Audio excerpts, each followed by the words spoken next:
આલોક અગ્રવાલની હત્યા કરનાર બે પકડાયા। સુરતના લિંબાયતમાં થયેલા આલોક અગ્રવાલની હત્યાના 4 આરોપીઓમાંથી 2 આરોપીઓને પકડી પાડતી લિંબાયત સર્વેલન્સ પોલીસ।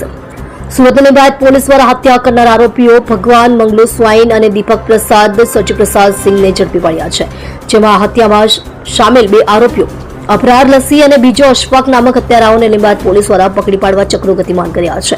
કાપડ વ્યાપારી આલોક અગ્રવાલ અને અશફાક વચ્ચે અંગત અદાવતમાં અશફાક દ્વારા તેના 3 મિત્રો દીપક મંગલુ અબરાર દ્વારા હત્યા નિપજાવી હતી, જેમાં હજુ ફરાર આરોપીઓને લિંબાયત પોલીસ સ્ટેશનના પોલીસ ઇન્સ્પેક્ટર NK કમલિયા દ્વારા ટૂંક સમયમાં પકડી પાડવા પ્રયત્નો હાથ ધર્યા છે।